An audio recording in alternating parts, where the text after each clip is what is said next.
informaciones que conforman los titulares de este miércoles 23 de octubre, recta final del 10º mes del año. Arrancamos con Danilo Medina, quien se inscribió como candidato a la reelección dentro de la presidencia del Partido de la Liberación Dominicana, haciendo ejercicio de sus derechos políticos. El presidente Danilo Medina se inscribió en la candidatura a la presidencia por su partido, en lo que es un cambio, pues, de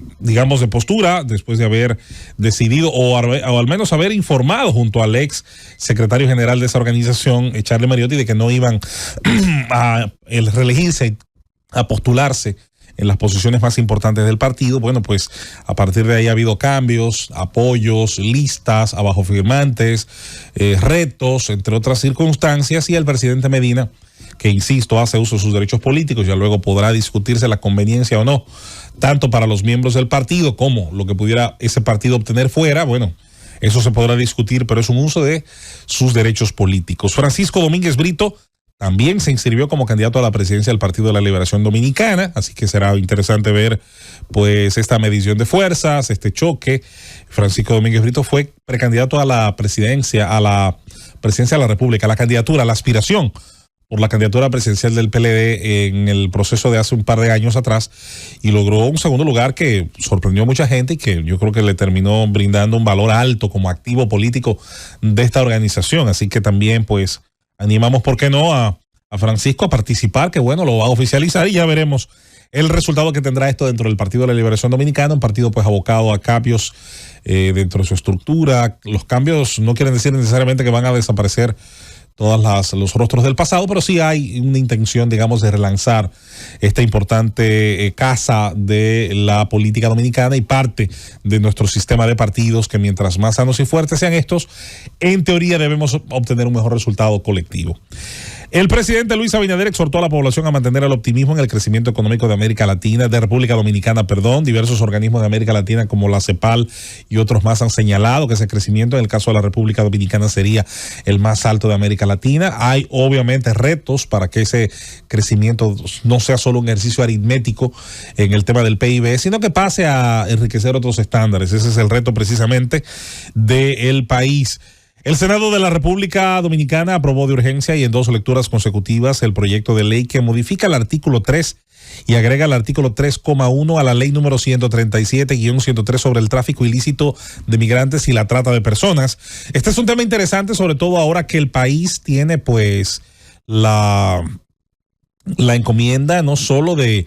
tratar de asegurar su frontera, de incrementar su política migratoria, sino de hacerle frente a los aprestos de gente como la señora, la buena moza, pero perversa Dupuy, así como también a un montón de gente que está intentando jugar la carta de que todos los ciudadanos de ese país que han cruzado la frontera durante muchos años, o los que la cruzan en el presente, pues deberán ser considerados como refugiados, como si estuvieran saliendo de Siria o del sur del Líbano de hoy. Y esto, pues, es importante, además de que el canciller Álvarez ayer en la ONU habló fuerte con respecto a este tema que está también dentro de nuestros titulares. Miembros del ejército detuvieron a un conductor de un camión en Mao, provincia de Valverde. Este camión transportaba 38 haitianos ocultos bajo hojas de plátano. Sí, las hojas de plátano son grandes. Históricamente han servido para muchos usos en el campo, incluyendo la posibilidad de armar una cama ahí rápida. La patrulla del ejército arrestó al conductor y a otros 2 hombres que iban a bordo del camión marca Daihatsu modelo Delta color blanco, en el cual eran transportados los extranjeros ilegales. Mire, nunca nos vamos a quedar con la idea de que todas las informaciones que provienen de esta interdicción, de estas detenciones, son la solución al problema. Pero anima a pensar que se incremente las veces que nos enteramos de esto. Anima a pensar que se incremente el número de operativos de este tipo que arrojen arrestos y números de ciudadanos haitianos que sean interceptados en su intento de entrar ilegalmente al país, pero que al mismo tiempo tengamos la judicialización de estos casos. Las violaciones, que son numerosas, a las leyes dominicanas de este tipo, pues que lleguen a los tribunales y que generen la sentencia firme que ya tuvimos en el caso de la Operación Iguana, y que comencemos a ir llenando esa jurisprudencia, y que cada vez esto genere un costo más alto a quienes participan de este tipo de operaciones de traición a la patria y a la soberanía dominicana, y que pueda tarde o temprano generarse una lista tan grande de castigos, una lista tan grande que los demás puedan verla como si fuera una torre, la Torre de Babel, y puedan ver y ser disuadidos ellos mismos si tienen sentido común de las consecuencias que pueden generar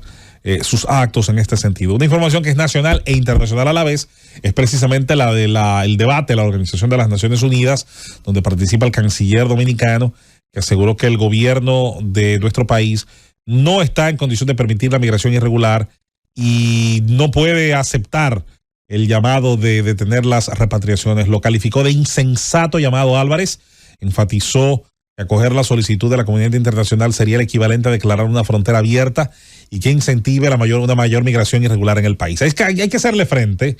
con las herramientas de la ley, con las herramientas que da la institucionalidad y con todo lo que pueda permitir, obviamente, el sentido común y la aplicación lo más justa que se pueda del reglamento, pero aplicación al fin, y que sigan llegando los camiones y las unidades a la frontera, a las repatriaciones, y que todo el que penetre al territorio dominicano lo haga en las condiciones mínimas que la ley lo exige de documentación. Es tan sencillo como eso. Alertan sobre un posible intento de asesinato contra el primer ministro de Haití. Dicen que la vida del primer ministro de Haití, Gary Conil, y de 2 miembros del gobierno estarían amenazadas. Qué sorpresa. Yo creo que todo el que ocupe un lugar dentro de esa fragilidad democrática haitiana, dentro de esa legalidad frágil, está amenazado de muerte. Según las informaciones con las que cuenta el Ministerio de Justicia, vaya usted a ver qué abarca este ministerio y seguridad pública de esa nación. Yo no sé. Yo creo que hay, de facto, hay un riesgo en ser cualquier tipo de autoridad en Haití. Pero también hay una construcción, muchas veces cuando se está en crisis, esta es una forma de bajar las animosidades que ocurren a veces de manera interna dentro de estos cuerpos de gobierno que tiene esta nación. El secretario de Estado de Estados Unidos, Blinken, llamó a Israel para lo que será su 11ª visita a la región desde el inicio de la guerra de Israel y Hamás. Washington espera reanudar los esfuerzos para alcanzar un alto al fuego tras el asesinato del líder de Hamás, Yahya Sinwar, aunque por el momento todos los bandos están atrincherados en sus posiciones. Le debería preocupar más a Blinken mucho, además de este viaje, la filtración, interesada o no, de los documentos que Israel compartió con su aliado Estados Unidos con respecto a su operación punitiva, que todavía no se ha hecho en Irán, como respuesta a lo que fue el segundo ataque con artefactos aéreos por parte de la nación de la teocracia iraní. Cuba completa la reconexión de su sistema eléctrico 4 días después de un apagón total. Definitivamente es una crisis a la que debemos darle seguimiento. A veces da la impresión de que se juntan todas las razones para un estallido social. Sin embargo, es una sociedad que, recuerden, lleva más de 60 años bajo una dictadura que ha logrado dividir a los cubanos, incluyendo convertir a una parte de los vecinos de otros en los espías perfectos, sus comités revolucionarios barriales, que no son sino parte de la estructura caliezaje que ya aquí se conoció en la era de Trujillo, donde vecinos contra vecinos y familiares contra familiares pues procuran obtener el favor del Estado a partir precisamente de decir y de tirar para adelante a todo amigo, a todo cercano que ose generar algún tipo de crítica hacia cualquiera de los miembros del poder, hacia los más visibles miembros que el poder tiene. Miren, señores, la realidad con respecto pues a la situación de nuestra migración, yo creo que ha sido expuesta, ha sido exhibida. Hay una preocupación, yo creo que seria, por las consecuencias que pudiera tener en estos momentos, y dada la tendencia de una parte importante de la comunidad internacional a querer jugar a las reparaciones históricas y a lo que ha llamado siempre Manuel Núñez la dictadura del débil, la idea de que el que haya salido más perdedor, el que haya salido menos beneficiado de las circunstancias históricas, en cualquier caso, pues tiene el derecho a exigirle a los otros, a los que hayan sido menos afectados o más beneficiados, a los ganadores, vaya, exigir reparaciones. La situación histórica haitiana tiene muy poco que ver con la voluntad dominicana, tiene muy poco que ver con la responsabilidad de los dominicanos. Su independencia ocurre tras 3 rebeliones de esclavos, la tercera termina generando la atracción suficiente a partir de 1791 como para ahuyentar principalmente a la dominación francesa. Y digo lo de ahuyentar porque en el caso del campo militar se habla mucho, hay toda una mitología que se ha creado, que derrotaron a un ejército napoleónico y que Leclerc y bla, bla, bla. Evidentemente había ya una debilidad eminente en una buena parte de las tropas acantonadas en la isla y que representaban a la corona francesa. Además, señores, de que una buena parte de la tropa ya estaba compuesta por hijos de haitianos, algunos de ellos incluso habían recibido instrucción militar en la propia Francia de entonces. Eso incluía a algunos de los que posteriormente se convertirían en miembros destacadísimos del bando independentista, en próceres de la propia independencia haitiana, y ese generalato, esa oficialidad que había formado parte incluso de la tropa real, cuando hablamos de real, hablamos de la realeza, la que representaba la corona francesa. Ya luego viene el proceso de la revolución, que de paso termina debilitando mucho más cualquier tipo de autoridades de la metrópoli a la colonia, interrumpía el proceso normal, formal, a partir de 1789, y esto tendría que ser aprovechado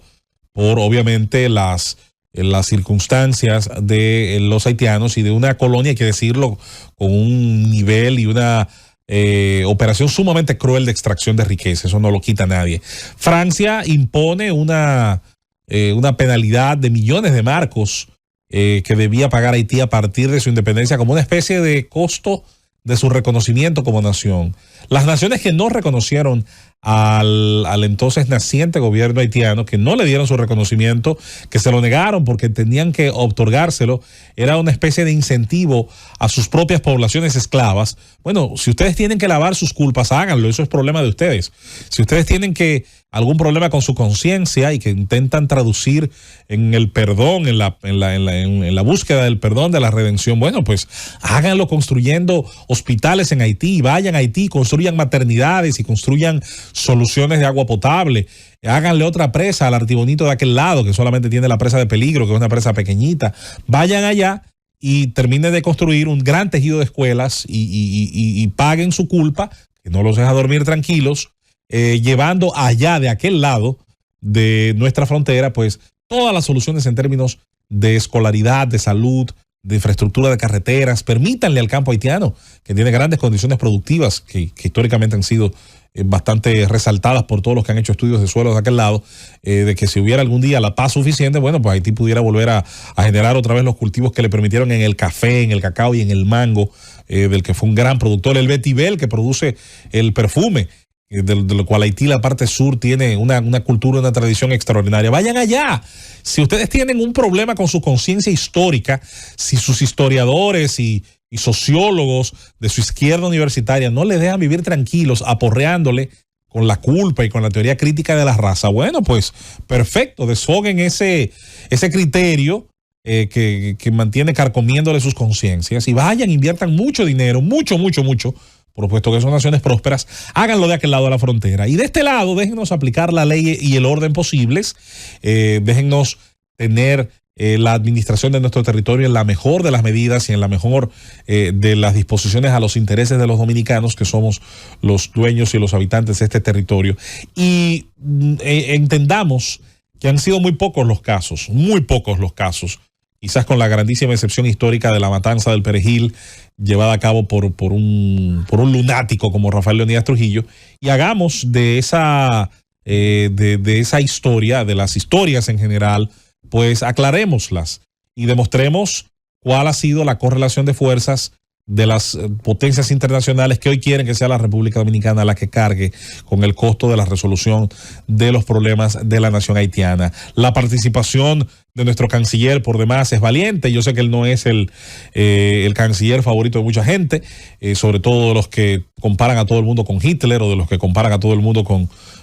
quien consideren es lo peor de lo peor. Hay una idea de una parte importante de los promotores del nacionalismo dominicano de que no haya ningún tipo de moderación ni virtud en el discurso. Ellos sabrán por qué. Mientras tanto, en el concierto internacional de naciones al que pertenecemos, nos guste o no, y dentro de la legislación internacional, hay que manejar la imagen de la República Dominicana, hay que cuidarla, sobre todo por un tema relacionado a nuestro comercio, a nuestro turismo, a nuestra economía, que necesitamos esté en el mejor lugar posible para que con los recursos que desde allí emanen y que sean llevados a través de los impuestos luego al presupuesto, entonces podamos hacer política pública de defensa de la frontera, podamos hacer política pública con la colocación de las unidades del Ejército Nacional que ayer hablaba el general Miguel Ángel Cordero en su participación junto a Pelegrín Castillo en nuestra cabina el día de ayer, y tengamos, insisto, siempre ese norte, esa aguja colocada hacia el norte del cumplimiento de nuestra ley y nuestra norma. No, la República Dominicana no puede renunciar al cumplimiento de su normativa, le guste o le disguste a gente desde fuera y a gente que está adentro, que también son los cosmopolitas, los ciudadanos de aeropuertos, que pretenden siempre ganarse el favor de tal o cual grupo internacional con presupuesto para ello, por supuesto, siempre con presupuesto para ello, para denunciar ciertas cosas, sean ciertas o no, y para tratar de aparecer como los superhéroes defensores de todo aquello que ellos llaman humanidad, y que olvidan que dentro de la humanidad existe el comportamiento natural de asegurar el territorio propio. Esto incluye desde la propiedad privada, con las cercas, con las verjas, con nuestros apartamentos que tienen pared para dividirnos del vecino, con nuestras casas que tienen verja para dividirnos de la del vecino, con las empalizadas que colocan los campesinos en sus terrenos para dividirlos precisamente del deslinde del vecino. Nuestro país no es distinto y no tiene por qué serlo para satisfacer las apetencias de 3 o 4 que quieren colocarse las medallas que sabemos son otorgadas por muchas de estas agencias sin patria, de estas agencias que el único momento en el que les interesa decir o pertenecer a algún bloque es cuando tienen que tender la mano para obtener los dineros que provienen de otros pueblos, sobre todo del primer mundo, de los contribuyentes de otras partes del mundo. Ahí sí les surge algún grado de identificación con aquellos que por ingenuidad, tal vez por convicción, tal vez por la cultura de la culpa, por cualquier razón o por asignación presupuestaria, pues sacan la mano, obtienen esos dineros y su inversión se da precisamente generando ataques sobre países como la República Dominicana en el ejercicio de nuestra soberanía, de nuestra libertad y de nuestro derecho a tener una política clara y que obedezca a los mejores intereses nuestros como nación. Vámonos a la pausa. Cuando regresemos, estaremos iniciando hoy, en este día, una vez más, miércoles 23 de octubre, nuestro paso tema por tema por los comentarios de nuestros compañeros. Pausamos y volvemos. Llévatelo, Cundo.